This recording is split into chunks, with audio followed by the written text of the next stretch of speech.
Nothing for you? And he looked at her and he goes, not a thing. I said, you mean you would rather have sex with me than her? Not by much.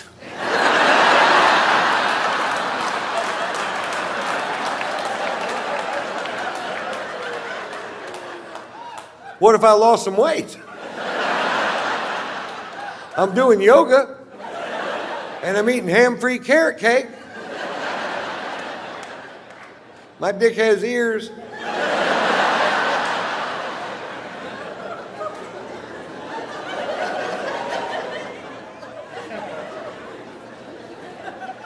That's my favorite thing about LA is the people out there are just so goddamn pretty, man. I'll tell you how it happened. Back in the 20s, they started making movies out there. And when they did, all these beautiful people from all over America flocked the fuck out there to be in the movies. And they couldn't all be in the movies. Some of them got regular jobs, but they met those people that were in the movies. They got together. They had these beautiful babies. And those babies grew up and met other babies from the same area. And they got together and had even more beautiful babies. And almost the exact opposite thing is happening right now in Kansas.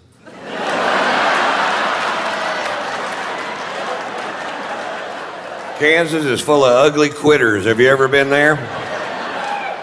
It's true. Those people that live on the fucking West Coast, their forefathers got on the Oregon Trail and fought hardships you and I can't even dream of, with starvation and weather and crossing the Rocky Mountains.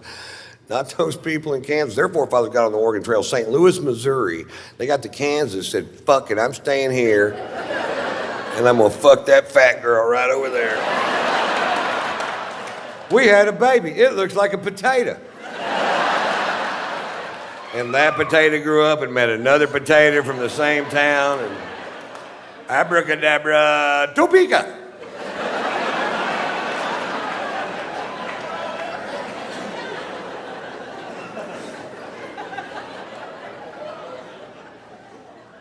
My wife came home from the store the other day and she goes, I was in the produce department today and this guy told me I was beautiful.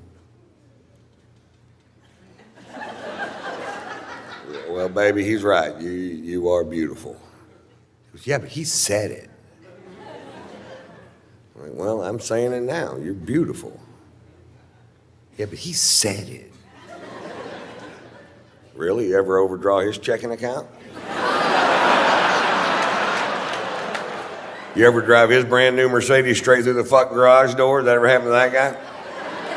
It happened to me, and I think you're so hot, I'd fuck you anyway. And if you're one of these guys going around to grocery stores telling married women they're beautiful, hey, fuck you. Kill your own chicken, you mother chicken killing.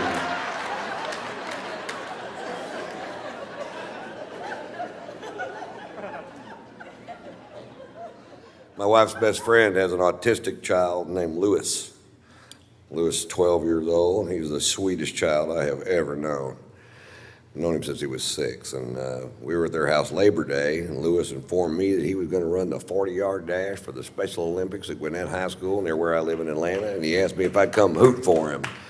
And I said, Louis, I'd love to come hoot for you. I just need to check my schedule. And he goes, we checked it, you're clear. Well, then I'm your man, Louis. And I got to admit, I was dreading it, and then I ended up having fun. I thought it was going to be sad. That's why I was dreading it. It's a celebration is what it is. People are tailgating. They're not painting their faces and bellies blue, but they're cooking sausages, getting hammered, betting on these races. Make no mistake about it, they are betting on these races. And it's not easy to handicap a race. You got 17 special needs kids in 6 lanes. You don't know what the fuck's going to happen when they fire that starting pistol. They could scatter, stop, drop, and roll. We saw it all that day. They're not drug testing these kids.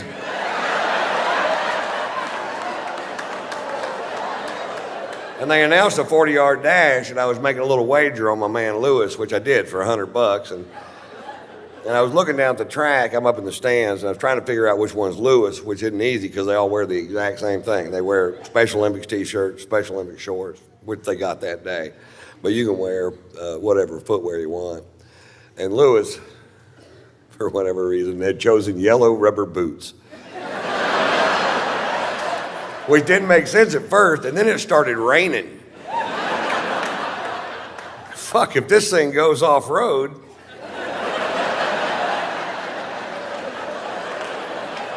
I got a natural mudder. And Lewis won. The yellow blur. That's what I call him now, the yellow blur. He loves that nickname. His mother called me the other day. She goes, "Would you please call Lewis the yellow blur?" Put him on the phone. "You're the yellow blur." Bing. It's not like professional sports. You go to a Lakers game, you wave at Kobe Bryant until your arm falls off. He won't wave back to you. Lewis waved back to you in the middle of a fucking race. He doesn't give a shit. Lewis is fan friendly. Lewis will stop and sign an autograph. The yellow blur.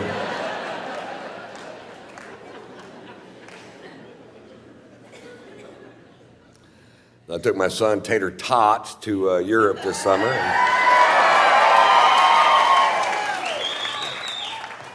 My son is 21 years old now. He's in college, getting his master's in entertainment business. He's a great kid, man. I'm so proud of him. He's smart, he's funny. He has my brain's high-end peaks without my low-end problems. And that's some good goddamn news for Daddy right there. We've been monitoring it. He's funny. I was doing a corporate gig in Orlando where he goes to college, and I was backstage with him. And I don't get asked to do a ton of corporate gigs because what do you want your corporate image to be? We were hoping for an overweight alcoholic that smokes and cusses. Let's call Lewis, see if Ron's free.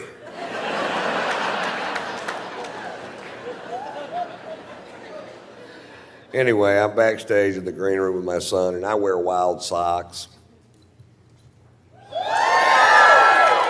And because I do, people give me bizarre socks for whatever reason. And I'm backstage with my son, I'm putting on these weird socks, and Marshall goes, "Dad, those socks are gay." I said, "Chicks dig these socks." He goes, "Chicks wear those socks." All right, he's my kid, you can stop those tests. I love his mom, man. His mom's great. She's my second wife, and I never argued with her ever. She didn't want to be married to somebody that was always going to be on the road.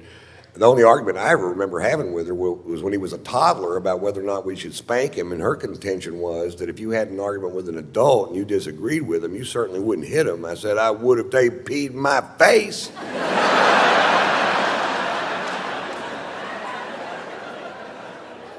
I'm not kidding, pee in my face. See what the fuck happened.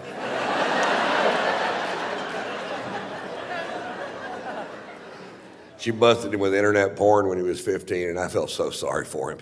She called me just squawking. Bark, bark, bark, bark. And I felt horrible for the kid, because when I was 15, I was so horny I could jack off to the Sears catalog. And that's just big girl panties and lawnmowers. I can't imagine being 15 years old and having an unstoppable stream of pornography piped straight into your goddamn bedroom. When I was a kid, I had to earn porn, man. You had to wait till your friend's dad went out of town on business. You had to pull down a rickety spring-loaded attic ladder. You had to crawl up into a dusty, spider-ridden fucking crawl space, forage through cardboard boxes till you find an 8mm reel. Then what? Learn how to work a fucking projector, that's what. And after all that, you got silent, bushy porn. And if there was a soundtrack, it was always so fucked up you couldn't understand it.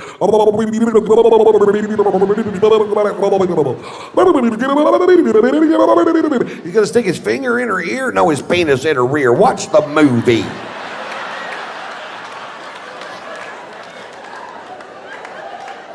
We had one friend that was 2 years younger than us, and he went, "She put it in her mouth."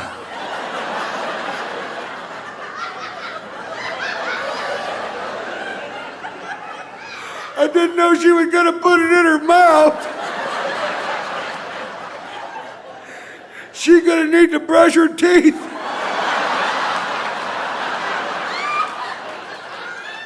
Not yet, but she will. Watch the film. Note to self, put it in her mouth.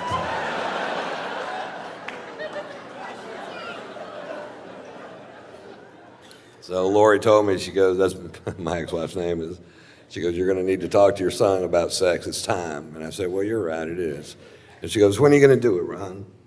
I said, he's gonna be at the house this weekend, so I'll talk to him then. And I said, okay, fine. I said, Marcia, turn off television.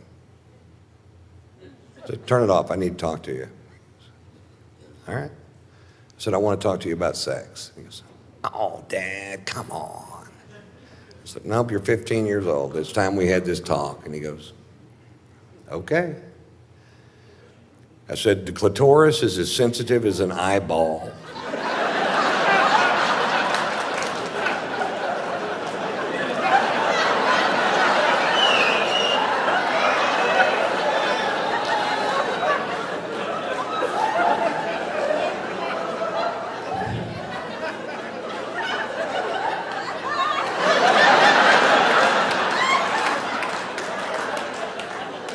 Is that it? That's all I got. Don't go rubbing on it if it's dry. Turn that TV back on, boy. What about safe sex, Dad? Yeah, it's never safe. Their husbands always come home. That's a fucking myth.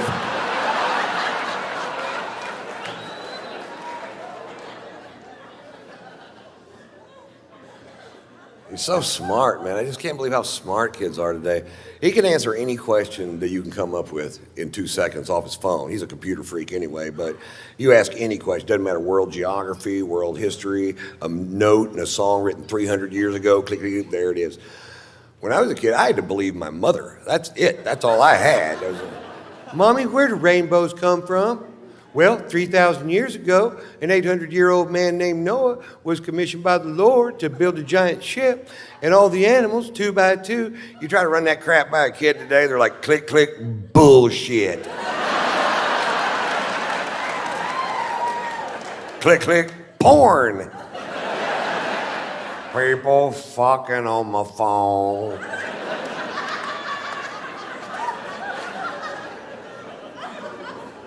If my mother didn't know the answer to a question, I had to go to the library, which is a building where they used to store the knowledge. Now it's just a place where homeless people piss.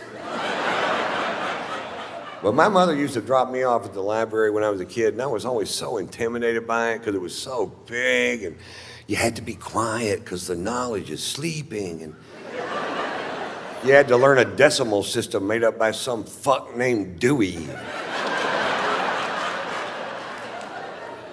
Then you had to peruse a 100,000 square foot building with volumes of knowledge from floor to ceiling, ceiling to floor. You had to cross-reference Dewey's bullshit with the author's name and the card catalog.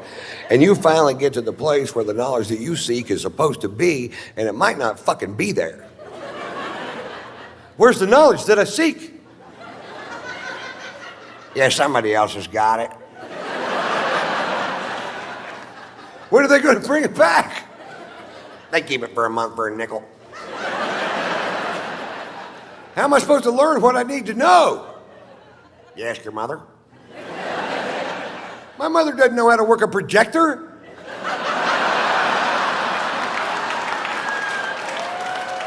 She's in dental school, for fuck's sake.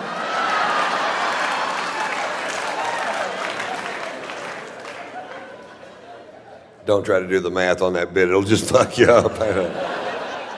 The guy actually stopped my show a few weeks ago, and he goes, well, now, wait a minute. Now, if this summer you were back in Las Vegas, and that's when you broke your tooth, and that's when your mother went to dental school, and now you're 7 years old, you're saying your mother's already dental. I'm like, what, dude, really? You had no problem with Pearl jumping on my stomach and saying she could have all my babies at the same time. But the math on this one joke has got you so fucked up, you just have to talk. Yeah.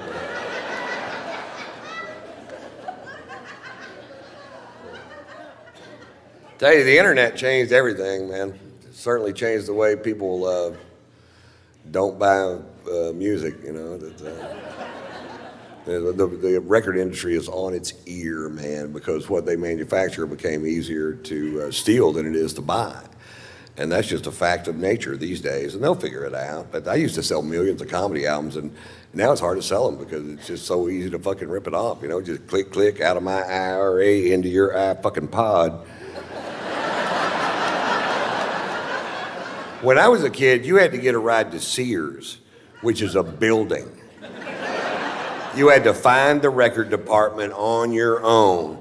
Then you had to cram a 12-inch by 12-inch album down your shorts. Then you had to SpongeBob SquarePants it with Led Zeppelin 2 crammed down your fucking pants, hoping nobody was gonna catch your ass. That's stealing music.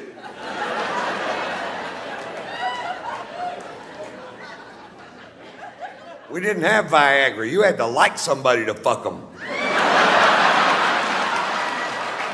I'm kidding. You didn't either. You didn't either. You didn't. Grudge fuck the hell out of them. We didn't have Blue Mountains on our beer cans to tell you if they were cold. You had to open the refrigerator and reach in there and touch that beer can, or you'd never know.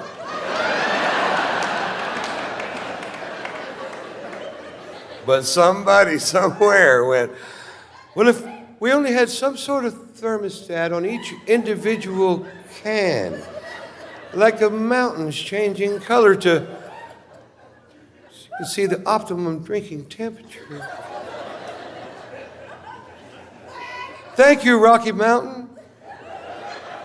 Even though your beer tastes like ass.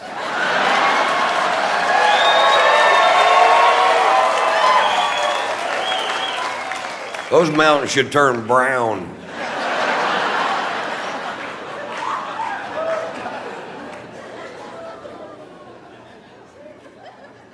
So I tour, that's what I do. I go from city to city to city to city. I've done it for 27 years. I've been coming to Austin all 27 of those years, from the Velveeta Room to the Laugh Stop to the Capital City Comedy Club, to the Paramount, to the Paramount, to the Paramount, to the Paramount. That's my favorite room in the whole wide fucking world, man.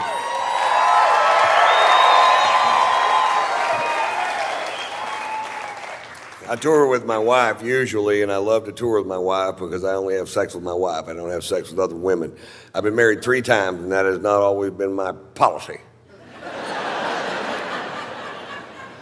When I was young, I used to talk to my cousins about this race we were going to have to see who gets married first. I came in 2nd, 4th, and 7th.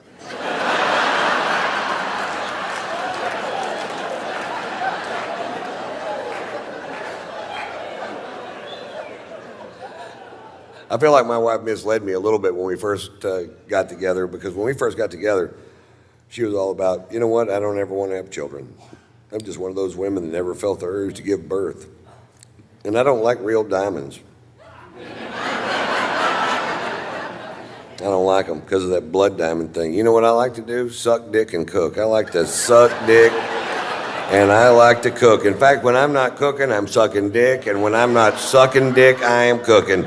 In fact, if there was a way I could suck your dick while I was cooking, if we got a stool and you stood on it, and I could blow you while I'm scrambling some eggs, wearing fake jewelry, not having a baby, all at the same time.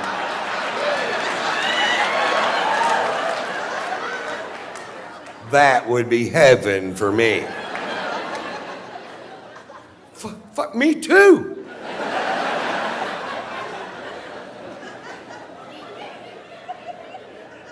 Cut to 5 years later, she's on the phone with China trying to adopt a baby. She got a diamond on her finger, looks like a solar fucking heating unit. I'm jacking off eating a TV dinner.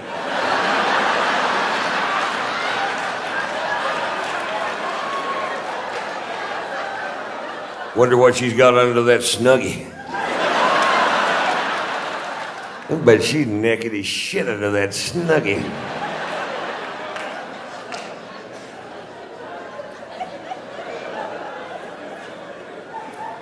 We have a great sex life. You ever 69 someone so long you start to miss each other?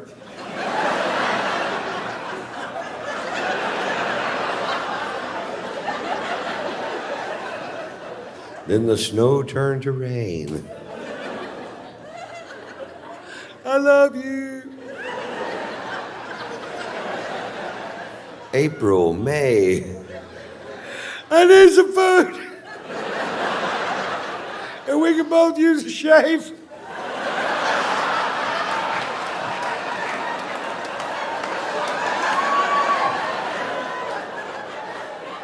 We did it one time so long it turned into another number. What is this, a 71? Have your toe in my nose. What the fuck?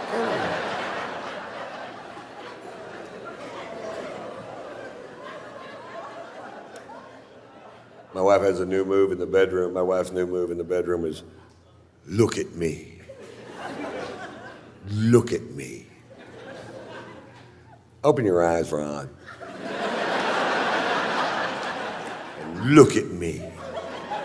And that's a lot of pressure.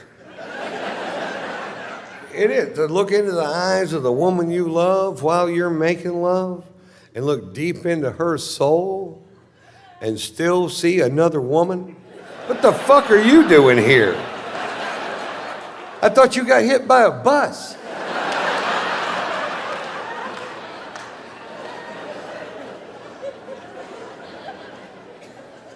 I'm great at sex. I come every time. I'm like 4,000 in a row or some ridiculous goddamn number. I'm gifted, really, I guess. My wife's maybe a third as good as me. I don't think she's trying. I asked her the other day, what's the fucking problem here, baby? She goes, well, for one thing, there's a fat, sweaty guy laying on top of me. Well, that'd break my concentration. Get off me, dude. I'm trying to come. That's not true. When I'm about to come, I have the focus of a Navy SEAL. I'm like... Afterwards, I lay there like a wounded manatee.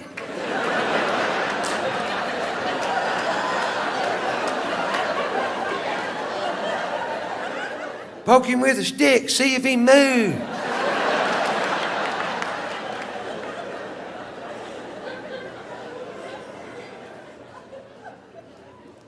My wife gives the best head if you ever have a chance. First time my wife gave me a blowjob, my hands went numb. I'm like, I'm either having a stroke or this girl knows her way around a whiner.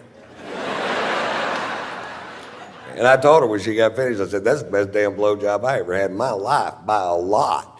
And she goes, I know it's kind of weird because I used to be not that good at it. And I was talking to my friend, Ted, the florist that lived down the street, and I just asked him how he does it.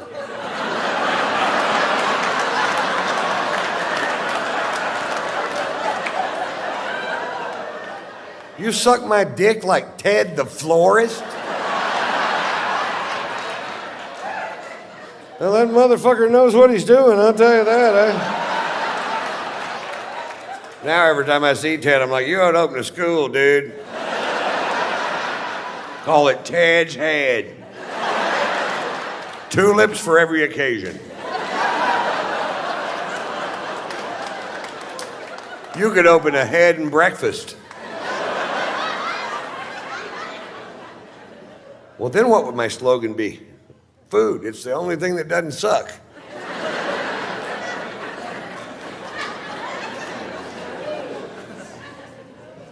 You guys have been fantastic. I'm going to close with my, So nobody's watching the dogs, I guess. I'll try to get Pearl to play Bite My Face. Pearl's favorite thing, she can have all my babies at the same time. Her favorite thing in the world is for me to bite her face, because she's like a billy goat fucking elbow or whatever. It has no feeling in it. So if I lay down on the floor, sometimes, and she didn't do it last show, so you have to be quiet. If I tell her to bite my face, she'll run and jump up and land her mouth right on my face, so I'll bite it. So, shh. Let's try it. Pearl? You want to play Bite My Face? Who wants to play it? Who wants to play it?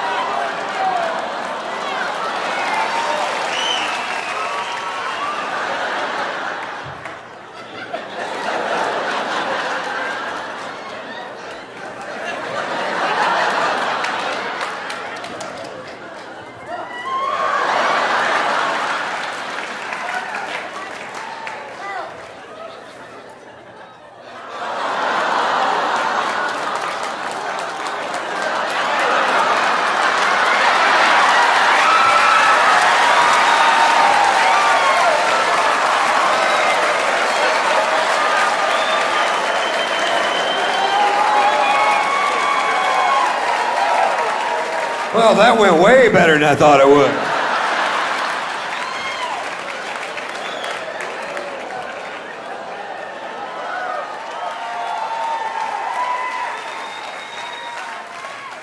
Now, I'm gonna close the show this evening with my Dr. Phil story. Dr. Phil McGraw is a friend of mine. We play golf together all the time out in Los Angeles, and he's a great guy. You never know. We became friends from him being a fan, and you never know if you see somebody on TV what they're going to be like in person. Doc's a solid fucking dude. I guarantee you that. He's straight as he can be, but he's a great fucking hang, and he's a great asset for me. My father passed away when I was young, and now I'm in this big business world. And I can bounce all these things that I have going on off of Doc and his 35 lawyers. And that's a big deal for me. And I'm a really good friends with his son, Jay McGraw. But anyway, the other day I was talking to my son about self-esteem. And a few days later I was playing golf with Doc. And I said, Doc, if you were going to tell somebody one thing to do to make themselves feel better about who they are, what would it be? And he said, finish the things you start. And I said, well, that's brilliant. And I went home, and there was a half a bottle of scotch sitting on the counter.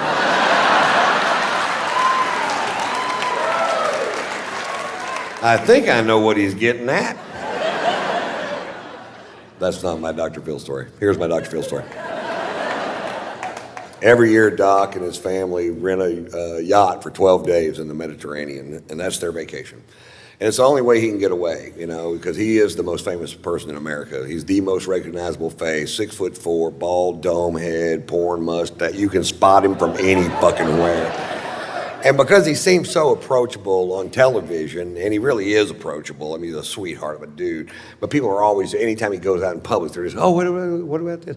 And that's fine at first, but eventually it will eat the skin off your fucking bones if you can't walk out of your house without somebody going, hey, my brother-in-law's all fucked up in the head, and I was wondering if you could just sit out for just a second. Come back here, asshole! And that's exactly how it happens. I've seen it, and so that's what they do. Well, this summer, my wife and I went on vacation to France and Monaco, and I need a break too. Sometimes I do 140 cities a year. I do more dates than any other comic, more cities than any other comic working the day because I just love fucking doing it. And 20 minutes from now, nobody's gonna give a fuck about what I have to say. So. While they do, I believe I'll do a lot of shows. Hey.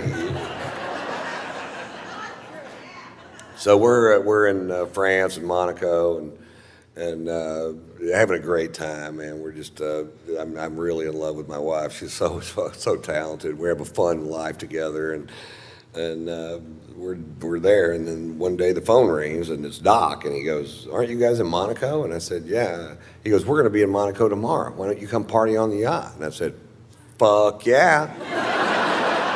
Which is what you say if somebody says, you want to come party on the yacht? You go, fuck yeah. In fact, let's try it one time. You want to come party on the yacht? Fuck yeah. I don't have a yacht. So I was like, yeah, fuck, this is great, man. We're excited. We were down there. We were staying at the Fairmont Hotel overlooking the little yacht harbor in Monaco. Very cool place. And we were down there looking at the yachts the day before, going, wouldn't it be cool if you knew somebody that had one of these things? You could just hop on it and fucking throw the fuck down. And it's everybody's yacht, man. This is yacht heaven. This is Steve Wynn's yacht, Prince Albert of Monaco's yacht. This is that Russian dude with the tiny giraffes.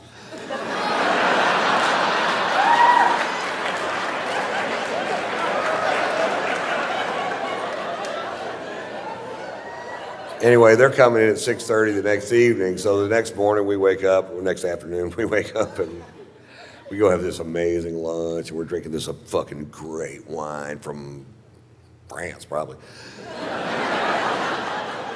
That'd be my guess if I had to guess, and I did have to guess. France. And we were just having a great day, sex, and just a fucking, and then we go down to the fucking harbor that evening at 6:30. Sure enough, Doc's backing in a 165-foot yacht.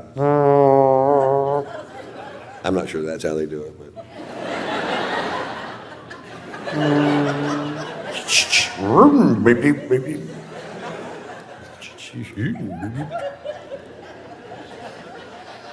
So the only way to get on the yacht is to walk on this gangplank to get on the yacht. And I'm walking on the gangplank going, nobody's stopping me.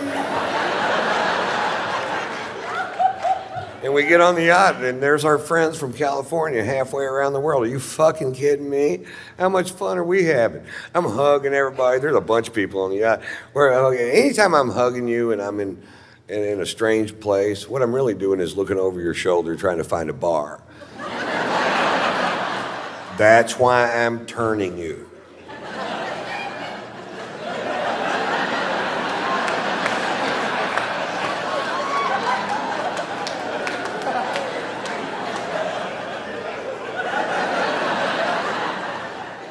And I see the bar, and right in the dead front center of the bar is a bottle of famous black grouse, which is a scotch I started drinking when I was in Scotland for the Open Championship at Turnberry. And you start looking at what the Scots drink, and that's what they drink. And I'm like, oh, fuck yes. And there they had a bottle of it on the fucking, it's kind of hard to find. And the bartender poured me a big old glass of whiskey, way bigger than this one. And I'm like, I'm in such a great mood. It tasted better than I'd ever tasted any fucking scotch ever. I'm like, oh, good Lord. What is that? That tastes like butter honey aged in Lindsay Lohan's pussy.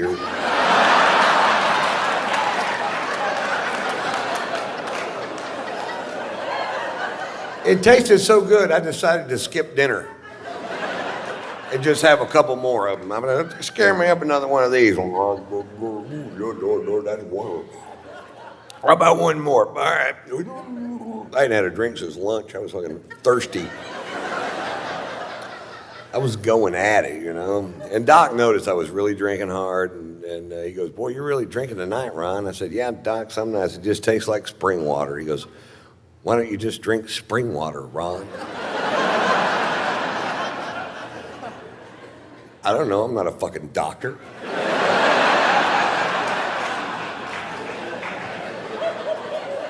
So this is going on for fucking hours. Now they really love Margot.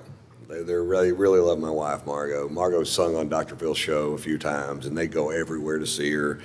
And Margot's a 4.5 octave classically trained opera singer that sings rock and roll and jazz and whatever. She's been singing here for years.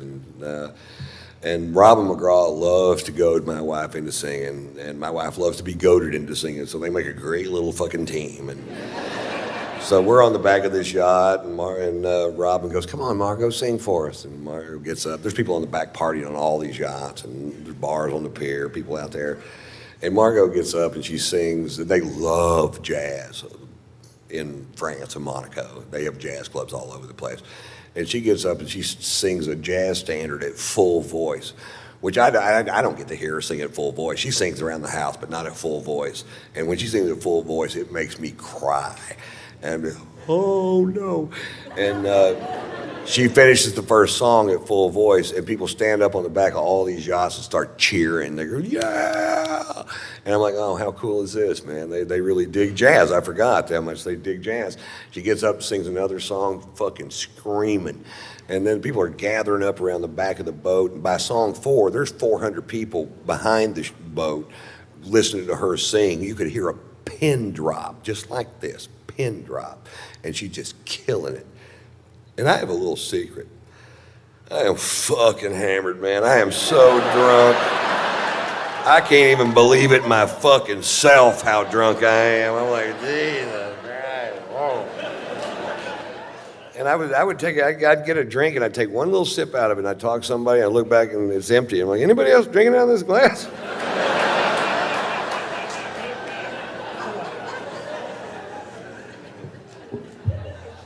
Miscalculation.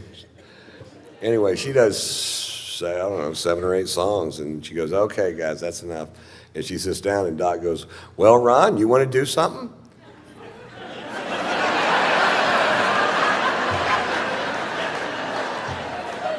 Now, I got to preface this with he's on vacation with his best friend and head lawyer and his wife, Mary Pat, and they're Baptists from Dallas, and they're a little fucking straight. And they're about to find out my secret.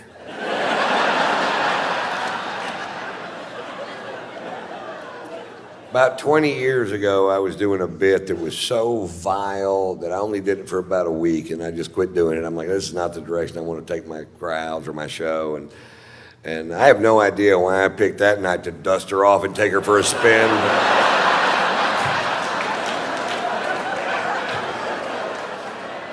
The other day, I was tit fucking Mamie Eisenhower.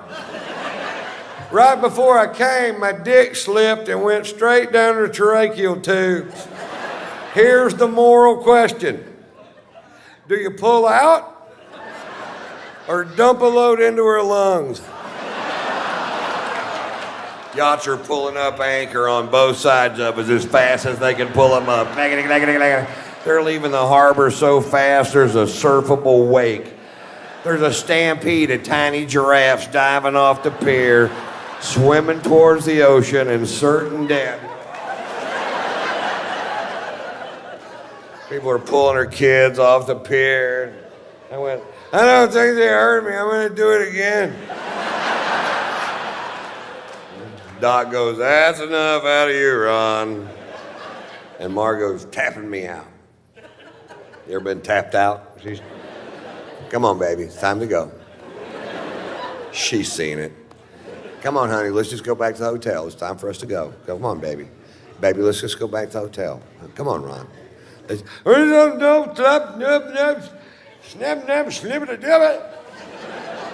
I speak fluent drunk. That means I don't know why you want to leave. I'm having a perfectly good time.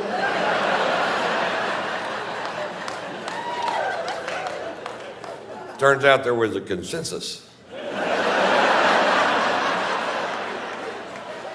I'm like, okay, I'll leave. Now, the only way to get off the ship is to walk back off that gangplank, and at the end of the gangplank, there's an 18-inch drop-off, and my wife's in front of me, Margot's in front of me, and I get to the end of the gangplank, Doc goes, big step, Ron. I said, thanks, Doc, thinking I'd made a big step towards something. Fuck, I don't know. He's a big psychologist, not me. It's amazing how much speed you could pick up in 18 inches. It's nothing like falling over on the same level that you're already on.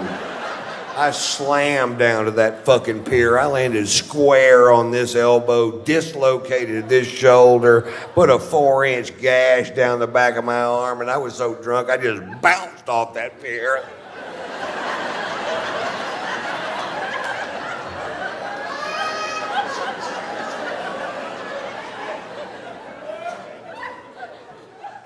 Fade to black.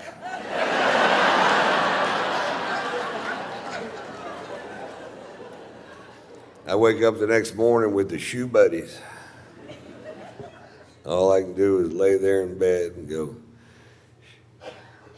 shoe buddy.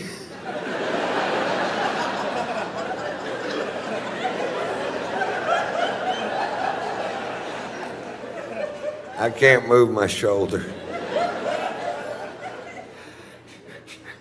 Shoe buddy. My shirt stuck to my arm with blood and giraffe hair and whatever the fuck else you find on a pier.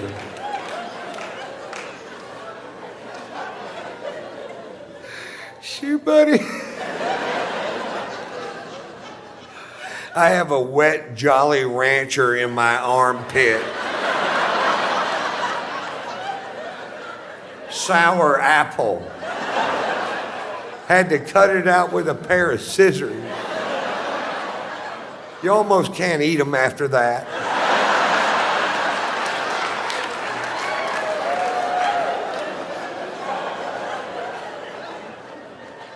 Shoe buddy. I slowly opened my aching fucking eyes. And there's Margot.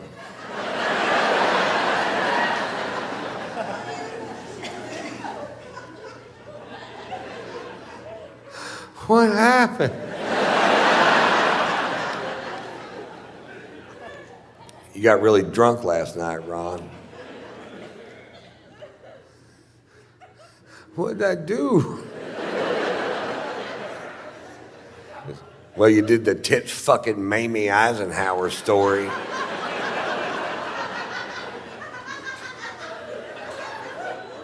Did Mary Pat laugh?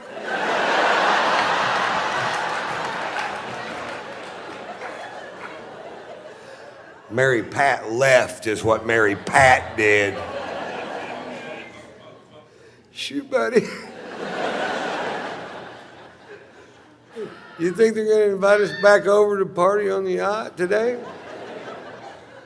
Because I don't know what's going to happen now, Ron. I don't know. Walks out of the room, slams the door. And I just start berating myself. I'm like, why do you do that, Ron? Why do you get so drunk it ruins things for other people? Why can't you just drink like a regular goddamn person? Is that too much to ask? You have a wonderful son and a beautiful wife, a great career. Why don't you make some changes in your life that'll make a difference in the long run? And about then the phone rang and it was Doc and he goes, you guys gonna come party on the yacht? And I said, fuck yeah! Thanks for playing along. I've never performed for a better crowd in my goddamn